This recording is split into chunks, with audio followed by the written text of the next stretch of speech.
로마서 4장 13절부터 25절까지 읽겠습니다.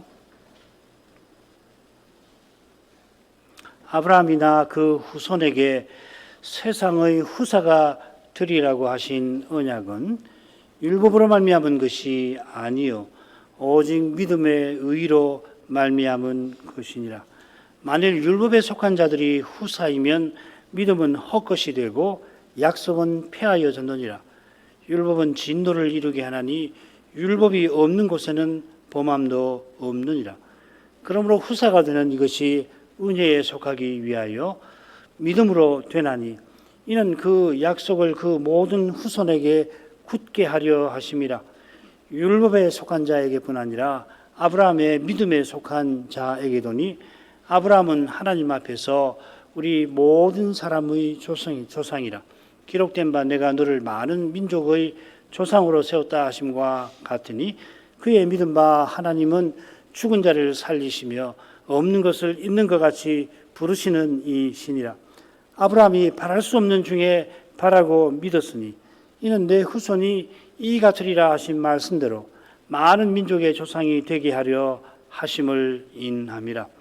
그가 백선화되어 자기 몸에 죽은 것 같음과 사라의 태의 죽은 것 같음을 알고도 믿음이 약하여지지 아니하고 믿음이 없어 하나님의 약속을 의심치 않고 믿음에 견고하여져서 하나님께 영광을 돌리며 약속하신 것을 또한 능히 이루실 것을 확신하였으니 그러므로 이것을 저에게 의로 여기셨느니라.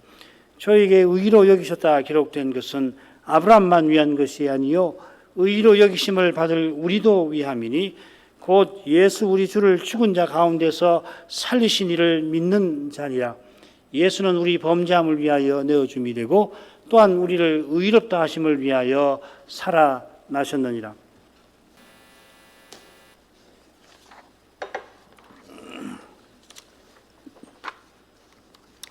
바울 사도는 유대인이 존경에 맞지 아니한 하는 아브라함과 다윗을 들어서 오직 은혜를 전했습니다. 지난 시간 살핀 부분이죠. 아브라함이 육신으로 얻은 것은 이스마엘이었지 의롭다 하심이나 약속이 아니었습니다. 육신으로는 그도 일하지 아니하는 자, 곧 경건치 아니한 자였습니다. 구원의 역사에서 누구보다 위대한 일을 행한 건 사실입니다만은 그가 그렇게 행한 것은 하나님께서 약속하시고 믿게 하시고 또 약속을 이루신 데 있습니다. 과연 하나님께서 친히 아브라함의 자손으로 세상에 오셔서 아브라함이 바라던 구원을 이루셨습니다. 아브라함처럼 다윗도 오실 메시아를 의지한 덕분에 의롭다 하시는 행복, 사죄의 행복을 누렸습니다.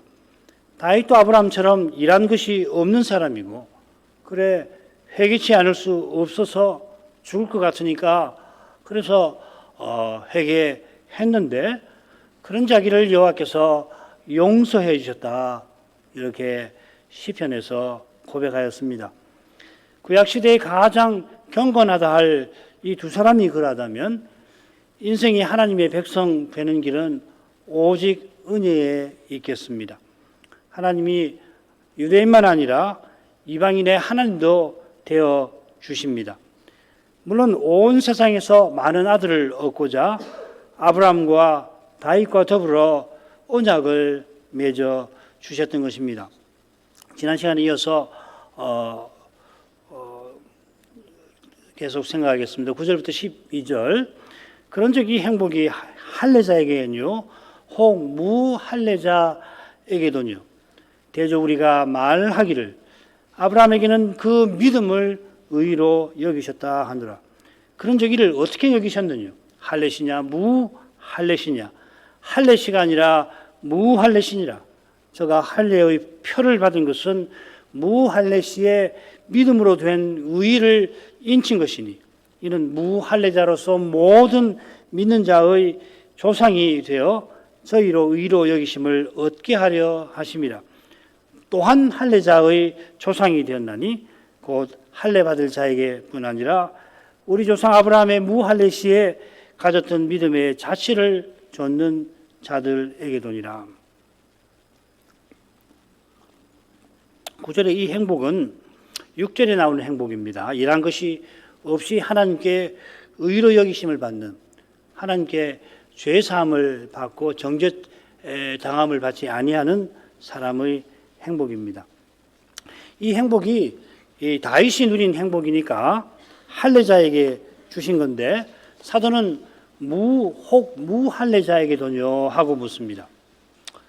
이미 이 단락 처음 부분, 이 단락은 지금 로마서 3장 29절부터 4장 12절인데 그 첫 부분 3장 29절부터 31절에서 하나님께서 무할례자의 하나님으로 되신다. 사도가 정해진 답을 거기서 제시했습니다마는 그 답을 여기서 그저 되풀이하는 게 아니라 좀 더 설명하려 합니다. 혹 무할례자에게도요 이렇게 물은 것은 이 행복이 할례자 다윗의 행복과 인 것과 붙어 있습니다. 다윗이 골리앗과 맞설 때 이 할례 없는 블레셋 사람이 누구간데 사실은 하나님의 군대를 모욕하겠느냐 말했죠. 이걸 뭐 유대인이라면 누구나가 다 알고 있을 텐데 다윗처럼 자기 죄를 철저히 깨닫지 못한 유대인들은 다윗의 행복이 할례자에게만 주신 것이다. 그렇게 생각을 하는 겁니다. 그들은 언약 밖에 있는 이방인들을 개들이라고 부르면서 멸시합니다. 그런 사정을 잘 아는 사도가 혹 무할례자에게도요 이렇게 묻는 겁니다. 이어지는 사도의 설명이 흥미롭습니다. 혹 무할례자에게도요 그렇게 묻는 이유를 9절 하반절에서 바로 되는데 이는 우리가 말함이라 지금 사도의 사도로서 교훈을 전한다 그런 뜻입니다. 그 교훈은 아브라함에게는 그 믿음을 의로 여기셨다 하는 겁니다. 이 표현에 담긴 뜻 하나님의 은혜에 관해서는 지난 시간 살폈죠. 아브라함이 행한 행위가 아니라 그가 믿은 믿음을 의지한 거 아니에요. 하나님을 의지하여 믿은 그 믿음을 의로 여기셨습니다. 창세기에 기록된 이 말씀은 아브라함이 누구도 하지 못할 일을 해서 의롭다, 경건하다, 위대하다 자랑하는 유대인들의 그렇던 생각을 바로잡고 있습니다. 그들이 육신으로 아브라함의 후손이라 결국 자기를 자랑하는 그렇던 태도를 바로잡고 있습니다. 사도는 한 걸음 더 나갑니다. 그런즉 이를 어떻게 여기셨느냐 이렇게 묻는데 여기 어떻게라 하는 말은 어떤 상태에서 의로 여기셨느냐 그 말이겠죠. 그런 뜻으로 할례시, 무할례시 이 표현을 이해할 겁니다. 지금 언제 의로 여기셨느냐 묻는 게 아니라 어떻게 의로 여기셨느냐 방법을 묻는 거 아니에요. 상태를 묻는 것이거든요. 그러니까 할례시, 무할례시라는 말은 할례 받은 상태, 할례 받지 않은 상태, 할례의 상태 혹은 무할례의 상태 이렇게 그 상태를 가리키는 거겠죠. 아브라함의 믿음을 그에게 의로 여기신 일은 그가 할례 받지 않은 상태, 무할례 상태에서 일어난 일이라는 겁니다. 그러면 그 일이 어떤 일인가, 무슨 의미인가 11절에서 설명합니다. 저가 할례의 표를 받은 것은 무할례 시에 믿음으로 된 의를 인친 것이라. 아브라함이 할례의 표를 받았습니다. 여기 할례의 표란 말은 할례 곧 표라 하는 말이에요. 할례의 표에서 그렇게 수의 표 이렇게 읽히는데 할례 곧 표를 받았다. 그런 점에서 이렇게 새길 수도 있어요. 제가 할례를 받되 믿음으로 된 의의 표, 곧 인을 받았다. 이렇게 새길 수 있습니다. 어쩌면 이 번역이 더 좋을지도 모르겠습니다. 이 말씀에 근거해서 요리문답에서는 성례를 은혜 언약의 표와 인이라 그렇게 하는 것이죠. 부활하신 주님께서 모든 민족에게 가서 세례를 베풀어라 하시는데 이 세례는 그리스도께서 우리를 위해서 죽으시고 부활하신 그 은혜를 표하고 인치는 것입니다. 마찬가지로 하나님께서 창세기 15장에서 아브라함에게 그의 믿음을 의로 여기셨는데 창세기 17장에서 할례를 행하라 하실 때에 그를 의롭다 하신 그 은혜를, 그에게 의롭다 하신 그 의를 표하고 인치게 하신 것입니다. 아브라함이 육신으로 이스마엘을 낳고 무려 13년을 낙담하며 지냈는데 그런 그를 여호와께서 찾아오셔서 언약의 후사를 주겠다고 약속하셨습니다. 그러니까 13년을 낙담하며 지낸 그것이 이런 약속을 받을 자격을 주지는 않습니다. 그렇지 않지요? 네가 고생했구나. 아이고 고생했으니 내가 이런 약속을 주마. 그거 아니잖아요. 더욱이 육신으로 행한 그가 이런 복스러운 약속을 바랄 처지도 못 될 것입니다. 이런 관점에서 13년을 볼 수가 있을 겁니다. 14년 전에 창세기 15장이죠. 그때가 14년 전쯤인데 그때 후사를 주시마 약속하신 것도 그가 그돌라오멜 대원정대를 격파한 공로 때문에 주시는 거 아니지요. 대원정대를 격파했지만은 아브라함은 오히려 두려워하였습니다. 창세기 15장 1절에 보면 알 수가 있죠. 그돌라오멜이 이 대제국인데 동맹군을 이끌고 다시 쳐들어올 수 있으니까 두려워한 겁니다만 아울러 하나님의 언약을 이룰 길이 보이지 않으니까 또 아브라함이 두려워했던 겁니다. 그래서 두려워하는 그에게 여호와 하나님께서 첫마디가 두려워 말아라 하시고 나는 너의 방패요 너의 지극히 큰 상급이니라 그렇게 말씀을 하시니까 그제서야 아브라함이 저게 무엇을 주려 하시나이까 그렇게 기도한 것입니다.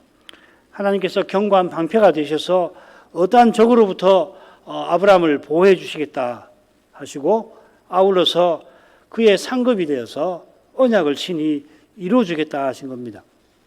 여호와의 든든한 보장과 약속이 있어서 아브라함이 하나님께 무엇을 주려 하시나이까 구하긴 합니다만은 구하는 모습을 보면 그렇게 기대하는 모습은 아니지요. 나는 무자오니 나의 상속자는 이 다메섹 엘리에셀이니라 하나님 내게 아들 주시지 아니하셨습니다. 그런 말을 해요. 그런 그에게 여호와께서 네 몸에서 날 자가 내 후사가 될 거다. 그리고 밖으로 데리고 나가서 밤하늘에 무뼈를 보아라. 내 자손이 그와 같이 많을 것이다. 약속을 하셨습니다.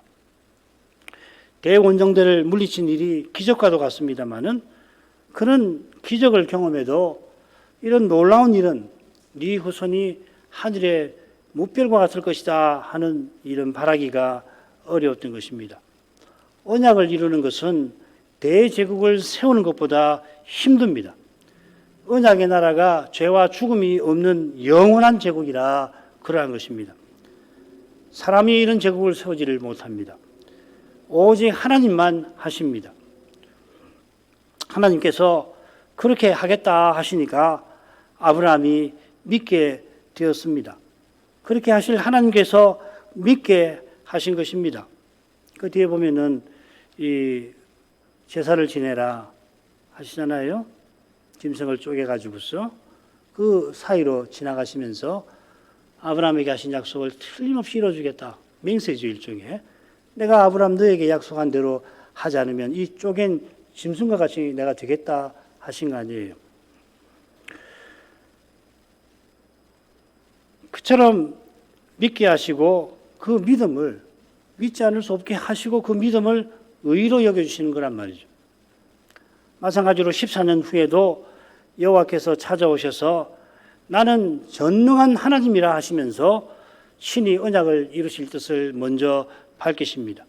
할례를 행하게 하시고 사라가 아들을 낳게 해주마 약속하셨습니다. 고대 근동에서 할례는 이 아이 낳을 수 있는 사람이 되었다 하는 걸 표시하는 거죠. 성인식과 같은 거죠. 아울러서 모세의 율법에서 할례는 육을 베는 것입니다. 하나님을 가까이 할 수 있게 하시는 겁니다. 그러니까 이 할례는 하나님께서 아브라함에게 언약의 후사를 주시는 목적을 가리키는 것이에요. 그냥 아이 낳고 마는 게 아니라 하나님을 가까이 하는 그런 민족을 세우겠다. 영원히 하나님을 섬기는, 하나님을 가까이 하는 그런 나라를 세워주겠다 하시는 것입니다. 이번에도 아브라함은 이 약속을 얼마나 믿고 싶었겠어요. 그런데 이스마일이나 하나님 앞에 살기를 원하나이다 하고서 14년 전에 무엇을 주시려 하시나이까 할 때와 비슷한 태도를 취합니다. 그런 아브라함에게 여호와께서 단호하게 아니다 하시면서 그런 태도를 버리라 하시고는 네 아내 사라가 정녕 너에게 아들을 낳을 거다 하셨습니다. 아브라함이 믿지 않을 수 없게 하시는 거죠. 심지어는 더 믿게 하려고 너희는 낳을 아들 이름까지 이삭이라고 지으라고 해주셨습니다. 아브라함은 더더욱 믿지 않을 수가 없게 된 겁니다. 마찬가지로 아브라함의 믿음이 약해진 그때에 다시 찾아오셔서 그의 믿음을 붙들어 주신 것입니다. 창세기 15장과 마찬가지입니다. 그러자 아브라함은 하나님의 명령대로 성례를 행합니다. 할례를 행합니다. 할례를 행하면서 할례를 행하게 하신 하나님의 뜻을 더욱 깨달았던 것이죠. 그의 믿음이 견고해진 것입니다. 믿음으로 성례를 행하면 믿음이 견고해지잖아요. 그래 이어서 창세기 18장으로 가면은 아브라함이 여호와의 친구가 되어서 기도하는 믿음의 성숙한 모습을 보여주지 않습니까? 아브라함을 여호와의 벗이라고 할 때 창세기 18장의 그 기도를 가지고 이야기하지 않습니까? 할례를 행하고 아브라함이 그런 여호와의 벗다운 면모를 거기에 보입니다. 자, 이런 데서 할례가 믿음으로 된 의, 믿음으로 의롭다 하시는 은혜를 가리키는 표요. 믿음으로 이 할례를 말씀대로 할례를 행하면은 이 은혜를 주신다 인치는 것임이 잘 드러납니다. 요리문답에서 이미 여러 번 배운 주제이긴 한데 오해하기 쉬워서 다시 그 말씀을 간단히 드리고 넘어가겠습니다. 할례는 믿음의 표와 인이 아니라 믿음으로 된 의를 가리키는 것이라 그 의를 가리키고 인치는 것이다 했습니다. 이것은 경건치 않은 자를 의롭다 하시는 하나님을 믿는 자의 믿음을 의로 여기시는 은혜지요. 하나님이 경건치 않은 나를 의롭다 해 주려 하시는데 그러려고 경건치 않은 나의 죄값을 대신 담당해 주셨는데 어떻게 사람이 그 하나님을 의지하지 않을 수가 있습니까? 의지하지 않는 것이 참 이상한 것이죠. 그런 점에서 할례가 이 믿음을 표시한다 그런 생각을 우리가 갖기가 무척 쉽습니다만은 성례는 믿게 하신 하나님의 은혜와 약속을 표시하고 믿는 자를 틀림없이 의롭다 하시는 그 사랑을 인치는 것입니다. 그처럼 신자의 자녀에게 베푸는 유아세례도 하나님이 그 자녀를 내 백성 삼겠다는 약속과 사랑에 근거합니다. 내가 믿으니까 내 믿음이 마치 공로처럼 되어서 내 자녀가 하나님 백성 되는 자격을 얻는다 이렇게 생각해서는 안 됩니다. 그런 생각은 언약의 사랑을 멸시하는 것입니다. 내 자녀도 나와 같이 죄인으로 세상에 나서 멸망할 죄인인데 하나님께서 나 같은 사람을 사랑으로 구원해 주신 것처럼 역시 내 자녀도 사랑으로 자기 백성을 삼아 주시는 것입니다. 그저 베푸시는 그 사랑, 분에 넘치는 사랑을 감사하면서 의지하고 그 사랑을 바라는 것이 우리에게 합당합니다. 우리 자녀가 믿음의 길을 행할 때에 그 사랑에 감사할 것이고 믿음의 길에서 방황할 때에 그 사랑을 바라고 더욱 의지해야 할 것입니다. 그 약속을 굳게 붙들어야 하는 것입니다. 아브라함의 믿음을 의로 여기신 목적이 바로 그가 무할례자로서 믿는 모든 자의 조상이 되게 하신 것이라 했습니다. 여기 무할례자로서 할 때는 어디에 걸어야 되냐면 아브라함이 아니라 바로 이어 나오는 무할례자로서 믿는 모든 자라 이렇게 읽으셔야 합니다. 그래서 혹시 혼동되면은 그렇게 연결을 그렇게 딱 지어서 읽으시면 좋습니다. 성경에. 얼른 읽으면은 이게 아브라함 무할례시를 가리키는가 그렇게 생각하기 쉽거든요. 무할례 상태에서 믿은 아브라함 역시 아브라함은 역시 무할례 상태에서 믿은 모든 자의 조상입니다. 정확히는 하나님께서 아브라함을 믿는 모든 자의 조상 되게 하셨습니다. 하나님께서 아브라함에게 그런 약속을 베푸신 겁니다. 이 약속은 아브라함이 그저 여러 민족의 혈연적인 조상이 된다는 게 아닙니다. 이것도 사실이죠. 아브라함의 후손으로서 여러 나라들, 민족들이 지금도 있지 않아요? 근데 그거 아닙니다. 아브라함을 갈대아 우르에서 불러내실 때에 그로 말미암아 땅의 모든 민족이 복을 얻게 하려 하셨습니다. 아브라함이 바라보던 메시아가 마침내 오셔서 이 메시아를 믿는 자는 아브라함의 후손이고 그들은 아브라함에게 약속하신 복을 누립니다. 갈라디아에서는 그 복을 지금 성신을 받은 것이라고 했고 장차 성신으로 충만한 나라를 상속하는 것이기도 합니다. 이 복이 저희로 의로 여기심을 얻게 하려 하심이라 하는 말씀에도 들어가 있습니다. 저희는 무할례 상태에서 믿는 자들입니다. 그들의 믿음을 의로 여기신다. 이 의가 뭐냐? 첫째로 하나님께 나아갈 자격을 가리킵니다. 동시에 이 의는 하나님 나라를 장차 상속할 상속 자격이기도 합니다.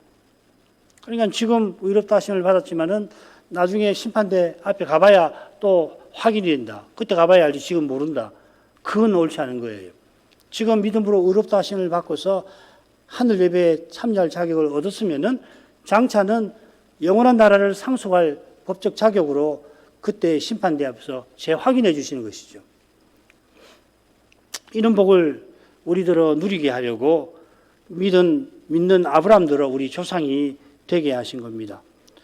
따라서 하나님께서 주시는 구원과 복과 은혜는 하나님 백성 되는 것과 붙어 있습니다. 아브라함의 하나님이 우리의 하나님이 되어 있습니다. 지금 아브라함의 하나님이신 그분이 지금 우리의 하나님이시고 장차도 우리의 하나님이 되시는 것입니다.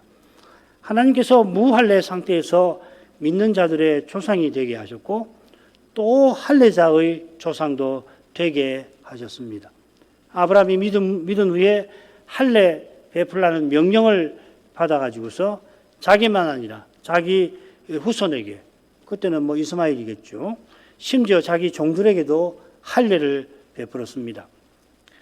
아브라함이 믿음의 의를 표하는 할례를 받았으니까 아브라함처럼 할례를 받을 뿐 아니라 아울러 아브라함처럼 믿는 자들의 조상도 된 겁니다. 다메섹 엘리에셀 같은 사람은 아브라함이 할례 받기 전에 아브라함처럼 믿는 사람이었겠죠. 그런 사람도 있었고 할례 명령을 행한 후에는 이삭이나 야곱처럼 할례 받고 믿는 이가 있는 것입니다. 그러니까 아브라함이 먼저 무할례자의 조상이 되고 또 할례자의 조상이 되었습니다. 지금 사도시대의 유대인들이 하나님께서 할례 받은 자기들만의 하나님이라고 착각하지만은 하나님은 할례 명령을 내리시기 전부터 믿는 자들의 하나님이신 겁니다. 그런 까닭에 세례 요한은 세례 받으러 온 바리새인과 사두개인들에게 속으로 아브라함이 우리 조상이라고 생각하지 말아라 책망을 하였습니다. 독사의 자식들아, 너희들은 아브라함의 후손이 아니라 독사의 자식, 뱀의 후손이다. 그러지 않았습니까? 예수님도 똑같이 그렇게 말씀하십니다. 바리새인들을 향해서 너희가 아브라함의 자손이면 아브라함의 행사를 할 것이라. 아브라함은 너희가 하지 않았다. 이렇게 하지 않았다. 나를 죽이려고 하지 않았다. 하시고 너희는 너희 아비 마귀에게서 났느니라. 그렇게 책망하셨습니다. 하나님께서 아브라함을 할례자의 조상이 되게 하신 것은 아브라함의 자손이 아브라함처럼 메시아와 메시아의 나라를 바라보며 살라고, 믿음으로 살라고 하신 것입니다. 우리가 지금 셋째 대목을 보는데 마지막 단락으로 가보죠. 하나님께서 아브라함에게 할례를 행하라 하셔서 무할례자만 아니라 또한 할례자의 조상도 되게 하셨습니다. 그 이유를 오늘 읽은 마지막 단락에서 교훈하는데 그 이유가 세상의 후사 되리라는 약속과 붙어 있습니다. 그래서 이 부분을 셋으로 나눠서 생각하려 합니다. 13절부터 16절 상반절까지 세상의 후사가 되리라는 약속과 믿음의 의, 그 다음에 16절 하반절부터 18절까지는 아브라함을 많은 민족의 조상으로 세우신 하나님은 죽은 자를 살리시는 분이다 하는 거고, 그 다음 19절부터 25절은 약속을 믿은 아브라함에게 의로 여기신 목적이 무엇인가? 예수를 죽은 자 가운데 살리신 이를 믿는 하나님을, 살리신 하나님을 믿는 우리도 의롭다 하시는 데 있다. 그 말이죠. 자, 오늘 13절부터 16절까지 보려고 합니다. 읽겠습니다. 아브라함이나 그 후손에게 세상의 후사가 되리라고 하신 언약은 율법으로 말미암은 것이 아니요 오직 믿음의 의로 말미암은 것이니라. 만일 율법에 속한 자들이 후사이면 믿음은 헛것이 되고 약속은 폐하여졌느니라. 율법은 진도를 이루게 하나니 율법이 없는 곳에는 범함도 없느니라. 그러므로 후사되는 이것이 은혜에 속하기 위하여 믿음으로 되나니 이는 그 약속을 그 모든 후손에게 굳게 하려 하심이라. 율법에 속한 자에게뿐 아니라 아브라함의 믿음에 속한 자에게도니. 13절하고 16절 상반들 비슷하죠. 세상의 후사가 되리라는 언약, 약속은 믿음의 의로 말미암았다. 그리고 16절 상반절에도 약속이 되는 이것은 믿음으로 된다. 이게 후사가 되는 이건 약속이죠, 그죠? 16절에도 약속이라는 말이 나옵니다. 이 약속은 아브라함과 그 후손에게 주신 것입니다. 그런데 율법에 속한 자들은 약속하신 후사가 아닙니다. 할례를 받은 자라도 아브라함처럼 믿는 이가 세상의 후사들이라는 이 약속대로 세상의 후사가 된다 하는 겁니다. 13절은 왜냐하면 율법으로 말미암은 것이 아니라 이렇게 시작됩니다. 무엇이 율법으로 말미암은 게 아니냐? 약속입니다. 한글 개역은 언약이라고 새겨놨는데 이 잘못된 번역은 아닙니다만은 계속 아래서 언약이라고 하지 않고 약속이라고 다 새겼으니까 나머지는 4번 나오거든요. 이해하러 4번 명사와 동사가 나오는데 거기는 다 약속이라고 했으니까 이 13절에서도 약속이라고 새기면 좋지 않을까 생각합니다. 그 약속은 뭐냐면 세상의 후사가 되리라 하는 겁니다. 하나님께서 아브라함이나 그 후손, 그 씨에게 네가 세상의 후사가 되리라 약속하셨습니다. 그 약속 중에 세상의 후사가 되리라 똑같은 표현이 나오진 않아요. 그런데 아브라함의 씨에게 비슷한 약속을 주신 바 있습니다. 창세기 22장입니다. 17, 18절 내가 네게 큰 복을 주고 내 씨로 크게 성하여 하늘의 별과 같고 바닷가의 모래와 같게 하리니 네 씨가 그 대적의 문을 얻으리라. 또 내 씨로 말미암아 천하 만민이 복을 얻으리라. 아브라함의 씨가 하늘의 별 바닷가의 모래와 같이 많아지고 또 그 대적의 문을 얻고 천하 만민이 복을 얻게 할 것이다 하셨습니다. 아브라함이 이 약속을 어떻게 이해했을지 우리가 다 헤아리기가 힘듭니다만은 이 약속이 이 그리스도를 통해서 어떻게 이루어졌는지 아브라함도 결코 다 헤아리지 못했을 것입니다. 예컨대 천하 만민이 복을 얻는 일이 지금 이 순간에도 모든 민족에게 복음이 전파되는 일로 이루어지고 있습니다. 그 복이 뭡니까? 십자가에 달리시고 부활하신 그리스도께서 성신을 그리스도의 영으로 주시고 장차 우리를 그리스도와 같아지게 하시는 그것 아닙니까? 이것은 아브라함의 씨가 그 대적의 문을 얻으리라는 약속과도 붙어 있습니다. 예수님께서 음부의 권세가, 음부의 문이 이기지 못하는 교회를 세우고 계시고 마태복음 16장 18절이죠. 내가 내 교회를 세우리니 음부의 권세가 이기지 못하리라. 그게 권세라는 말이 문이라는 말입니다. 장차 사망의 권세 잡은 마귀를 불못에 던지실 것인데 그때 음부와 사망도 또한 불못에 던지실 것입니다. 그처럼 능히 셀 수 없는 무리가 그리스도와 같아져서 그리스도의 영광을 드러낼 것입니다. 이런 놀라운 내용이 아브라함과 그 씨에게 하신 약속에 담겨 있습니다. 그리스도와 우리가 세상의 후사가 되는 바로 그것인 것입니다. 로마서 8장 17절이 그걸 가르치죠. 우리가 자녀이면 하나님의 후사니 그리스도와 함께한 후사라 그것입니다. 이 약속은 율법으로 말미암은 것이 아니라고 강조합니다. 의롭다 하심이 믿음으로 말미암지 율법의 행위에 있지 않듯이 약속도 율법으로 말미암지 않고 믿음의 의로 말미암습니다. 아브라함에게 천하 만민이 내 씨로 인하여 복을 얻으리라 약속하신 것은 아브라함이 이삭을 번제로 드린 그 행위로 말미암은 것이 아니라 아브라함이 죽은 자를 살리시는 하나님을 믿은 그 믿음과 붙어 있습니다. 하나님께서 가나안 신들처럼 사람을 제사로 드리라 그렇게 하셨을 리가 만무한데 과연 아브라함이 이삭을 번제로 드리려고 칼을 들었을 때에 친히 막으시지 않았습니까? 아브라함이 번제 드리려고 하는 것 자체는 하나님의 뜻을 이루는 것도 아니고 허무는 것입니다. 이삭을 죽여서 드리는 것은 말이에요.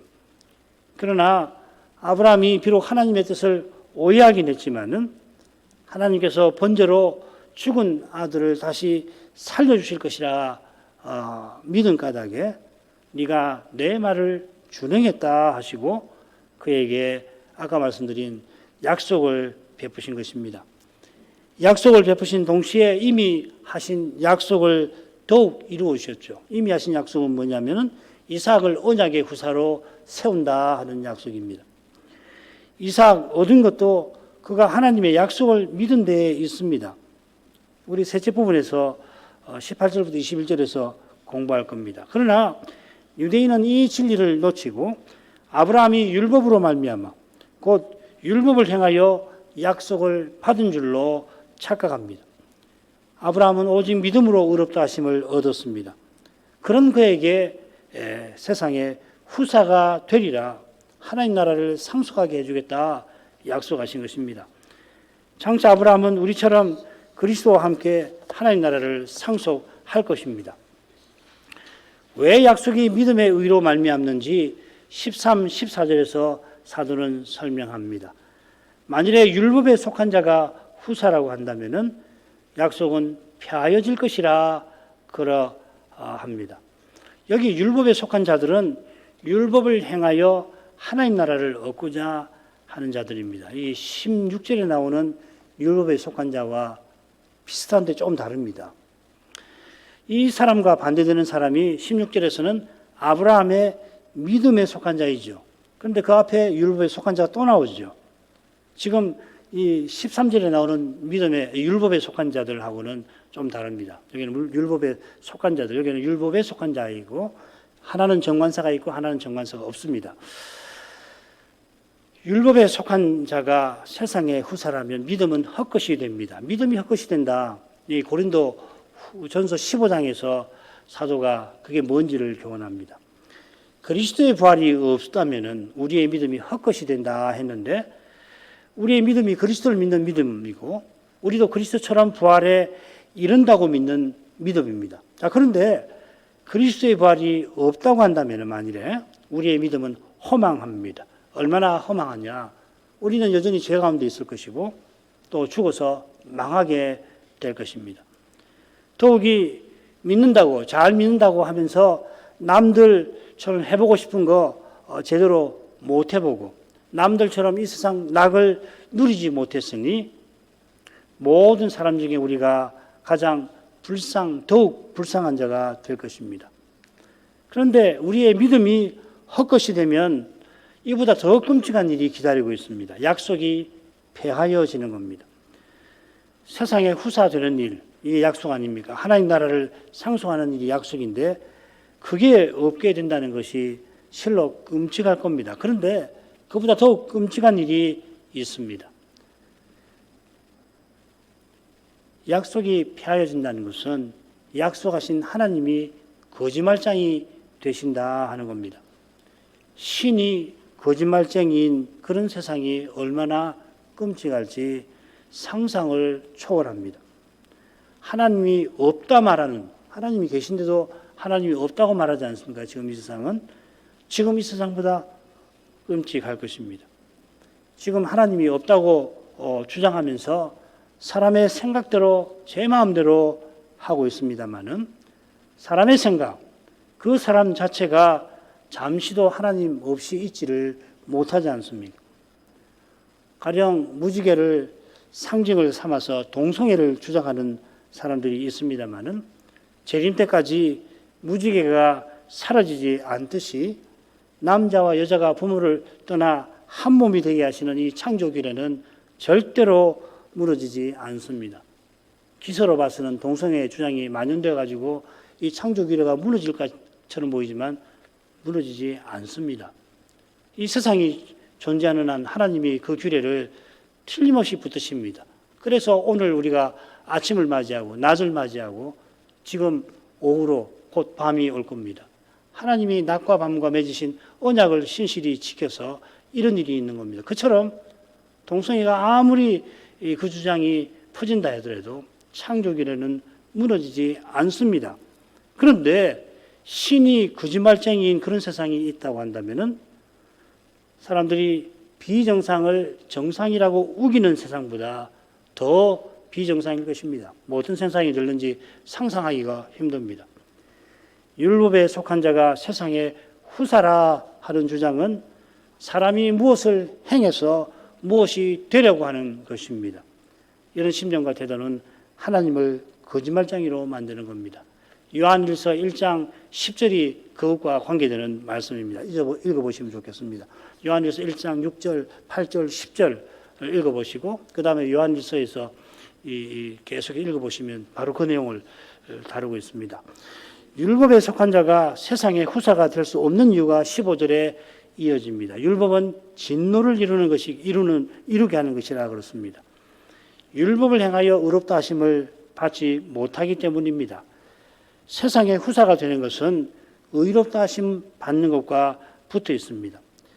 사람이 스스로 무엇을 이루어 무엇이 되려 하는 것은 하나님께서 직접 처결하시는 교만입니다.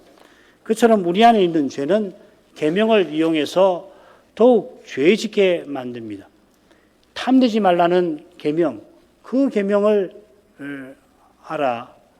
그 계명으로 말미암아 우리 안에 온갖 탐심이 일어나게 하는 것이 우리의 죄입니다. 이런 점에 비추어서 율법이 없는 곳에는 범함도 없느니라 하는 말씀을 여기 비추어서 생각해야 합니다.